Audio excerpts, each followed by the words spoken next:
Queridas, queridos y bienvenidos un día más a mi canal, tú que eres psicóloga.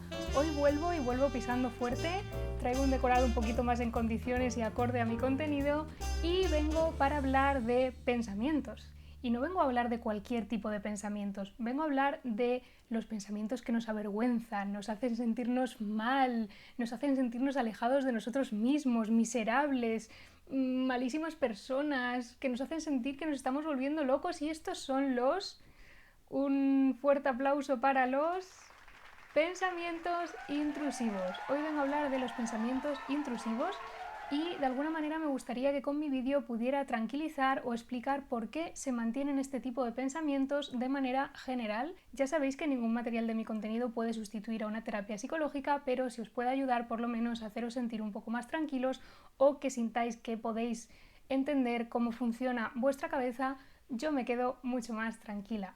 Bueno, pues vamos a ello.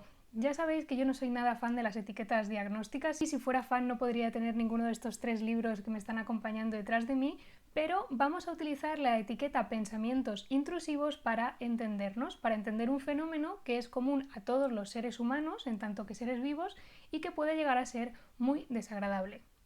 Vamos a ello. Lo primero, vamos a intentar definir este término, ¿vale? Simplemente por tener una guía y por comunicarnos.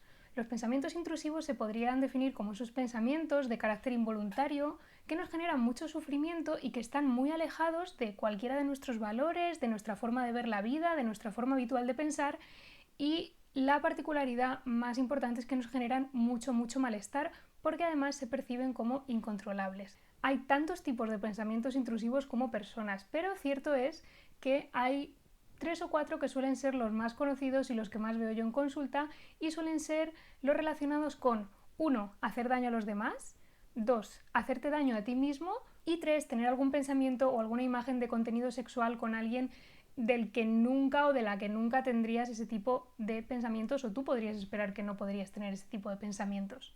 La particularidad de estos pensamientos es que se presentan en momentos totalmente random, que no podemos prevenirlos, no podemos anticiparlos y generan mucho sufrimiento.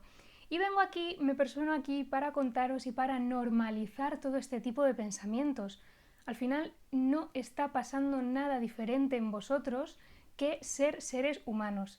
Muchos me venís y me preguntáis, tanto como psicóloga como amiga, como con un halo de mucho sufrimiento y de mucha vergüenza y de pudor, y lo entiendo, si al tener este tipo de pensamientos os estáis volviendo locos, significa que estáis trastornados, perturbados, si tenéis un problema psicológico, y la respuesta es no. En tanto que seres humanos, todo el mundo tenemos este tipo de pensamientos. ¿Qué ocurre? Que precisamente por la vergüenza asociada al contenido de este tipo de pensamientos, que de nuevo no depende de nosotros, no lo elaboramos nosotros, pues nos da tanta vergüenza que solamente nos llegan a los profesionales de la salud mental o a las personas de más confianza, haciendo que esto siga siendo un tabú. Por eso, la primera cosa que quiero dejar clara hoy es que son pensamientos normales. Por otro lado, otra cosa quiero dejar también clara, y es que solamente son pensamientos. ¿Qué quiere decir eso? Lo he dejado caer antes, pero que el ser humano es capaz de generar muchísimos pensamientos por segundo, muchísimos a la vez. Yo puedo estar haciendo este vídeo y pensando ¿cómo tendré la luz? ¿Qué voy a cenar hoy? En fin, X. O sea, puedo tener muchos pensamientos a la vez compitiendo entre sí mismos. Entonces, ¿quién se lleva la palma de todos esos pensamientos? Es decir, ¿qué pensamientos están de forma más continuada o tienen más peso en mi cabeza? Los que reciben más atención. Eso quiere decir que si estoy teniendo un montón de pensamientos a la vez, el proceso de pensamiento que más va a tener garantía de éxito, es decir, que más se va a presentar en mi forma de pensar, van a ser esos pensamientos o pensamiento al que yo decida darle más atención. Y este es el momento en el que estáis pensando, porque os oigo pensar desde casa, bueno, Carol, pero ¿cómo vamos a tener estos pensamientos si yo precisamente no quiero darles atención y no quiero que estén? Y obviamente lo puedo entender, que si os aparece por primera vez el pensamiento de que con un cuchillo vais a matar a vuestro hermano, pues es algo que no queréis repetir, lo entiendo perfectamente. Pero ¿qué ocurre? Que si vamos un poquito más allá, empezamos a ver cómo está funcionando ese proceso de darle más atención. ¿Y cómo funciona? Aparece un pensamiento muy aversivo para nosotros, de forma intrusiva, involuntaria, y como lo percibimos como una amenaza, a corto plazo lo que vamos a querer hacer es que esa amenaza se reduzca o por lo menos entender qué está pasando o por qué está viendo una cosa que yo no controlo. Para aliviar o para paliar este malestar, lo que hacemos los humanos es preguntarnos por qué estamos teniendo ese pensamiento, me estaré volviendo loco, seré un perturbado, ¿qué me está pasando? 2. Comprobar o preguntar a personas del entorno conocidas de la salud mental si de verdad les está pasando algo, ¿no? Si nos está pasando algo. Entonces, de esa manera también alivio mi malestar a corto plazo. Y la tercera cosa que podemos hacer a corto plazo, que luego es contraproducente, es rumiar acerca de por qué estoy teniendo esos pensamientos. ¿Qué ocurre? Que estas tres formas de aliviar el malestar a corto plazo, a largo plazo es lo que mantienen que estos pensamientos sigan dándose, porque son tres maneras de darles atención. Y cuanta más atención, estos pensamientos se tienden a hacer más grandes y por lo tanto más incontrolables todavía. Y he aquí la verdad incómoda que os tengo que contar en el vídeo de hoy, y es que no podemos controlar la aparición de pensamientos. No podemos. Si pudiéramos diseñar los pensamientos que quisiéramos tener al día siguiente, decidme la receta y yo la aplico para poder tener un montón de pensamientos que me acerquen a mis metas. Lo que sí que podemos hacer con ellos es no prestarles la atención que ellos nos están pidiendo a gritos, de hazme caso, hazme caso, hazme casito, que soy un pensamiento intrusivo. ¿De acuerdo? Entonces, son pensamientos, son normales y a corto plazo lo que no debemos hacer, y es lo que inmediatamente nos pide el cuerpo, es rascarnos, es decir, rumiar, prestarles atención, comprobar o empezar a pensar qué estará pasando para que yo empiece a pensar de esta manera.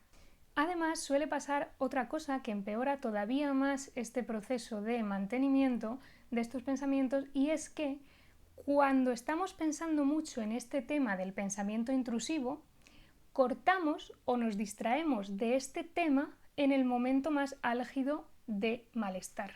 Es decir, si yo estoy pensando y esta es mi curva de ansiedad, suelo cortar aquí, porque es cuando el cuerpo me lo pide. O sea, yo no puedo estar pensando que estoy perturbada por tener pensamientos sobre sexo con una persona que forma parte de mi familia, por ejemplo. Entonces, los seres humanos decimos, esto no me puede estar pasando a mí, corto y me distraigo. ¿Qué ocurre cuando cortamos en el pico más alto de la curva de malestar? Pues se produce un proceso que se llama incubación. Y este proceso lo que hace es empeorar cada vez más el malestar que sufrimos y la intensidad con la que se presenta el malestar derivado de estos pensamientos. Si os interesa el fenómeno de incubación, me lo decís y hago un vídeo para explicarlo, porque esto da para vídeo entero, pero quería contaros cómo hay un montón de cosas que hacemos ante la aparición de un pensamiento intrusivo que lo que hace es mantenerlo. Como sabéis, ninguno de mis vídeos pretende sustituir ningún tratamiento psicológico. La forma en la que se presentan los distintos pensamientos intrusivos de cada una será individual. ¿Y eso quién lo puede resolver? El análisis funcional de la conducta. Es decir, simplemente estoy explicando de manera general cómo la atención puede mantener que se den ciertos pensamientos o que se aumente la intensidad de ciertos pensamientos intrusivos. Pero obviamente habrá que analizar concretamente la historia de la persona y cómo se relaciona con esos pensamientos para poder dar un tratamiento efectivo.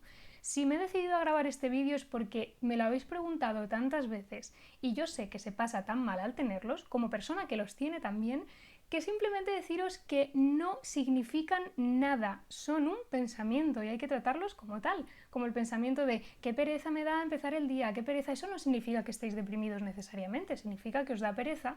Entonces, por favor, no os asustéis por el contenido de vuestros pensamientos, porque en líneas generales forman parte de la normalidad. Eso quiere decir que para no desarrollar un problema psicológico de mayor envergadura por obsesionarnos con estos pensamientos, la primera cosa que hay que hacer es no hacer esas conductas a corto plazo que son tan apetitivas, ¿no? Pues rumiar, preguntar, pensar que me estoy volviendo loco, sino normalizarlos, intentar distraernos en la medida de lo posible para que esos pensamientos pierdan esa capacidad y acaben siendo sustituidos por otros.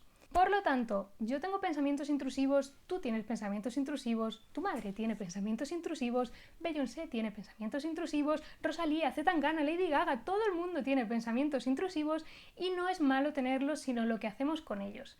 ¿De acuerdo? Así que nada, espero que os haya gustado este vídeo, espero que os tranquilice y espero que en vuestras noches de insomnio o en vuestros momentos más difíciles donde aparezcan, en vez de darles tanta importancia, os veáis mi vídeo, recordéis esta explicación y de verdad, la mejor manera para que desaparezcan en términos generales es no darles la atención que parece que nos piden de manera inmediata. Nada más, espero que os haya gustado, os mando un beso gigante y nos vemos muy prontito. ¡Mua!